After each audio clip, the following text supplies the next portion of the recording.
मुख्यमंत्री देवेंद्र फडणवीस उद्या दुपारी 2 वाजता पत्रकार परिषद घेणार। मोदी सरकारला 11 वर्ष पूर्ण झाल्यानं देवेंद्र फडणवीसांची पत्रकार परिषद। पावसामुळे पालेभाज्यांचं मोठ्या प्रमाणात नुकसान। पालेभाज्यांसह फळभाज्यांची आवक घटल्यानं भाज्यांच्या दरामध्ये मोठी वाढ। छत्तीसगडमध्ये शक्तिशाली स्फोटामध्ये पोलीस अधिकारी शहीद। सुकमा जिल्ह्यातील घनदाट जंगलामध्ये नक्षलवाद्यांनी घडवून आणला स्फोट। गणकचरा कर शुल्क वाढीसह च्या विरोधामध्ये ठाकरेंची शिवसेना आक्रमक। ठाकरे पक्षाचा केडीएमसी मुख्यालयावर मोर्चा। शुल्कवाढ रद्द केली नाही तर तीव्र आंदोलन करण्याचा दिला ठाकरे पक्षानं इशारा।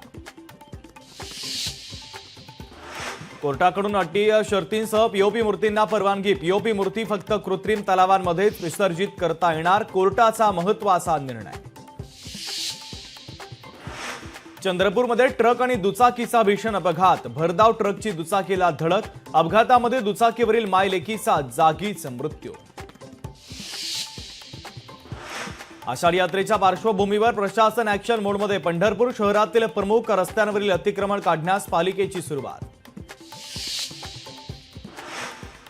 गावगुंडांचा बंदोबस्त करण्याच्या मागणीसाठी धाराशिवचे नागरिक आक्रमक। नळदुर्ग पोलीस ठाण्यामध्ये नागरिकांचा ठिय्या। गुंडांवर कारवाई करण्याची ग्रामस्थांची मागणी।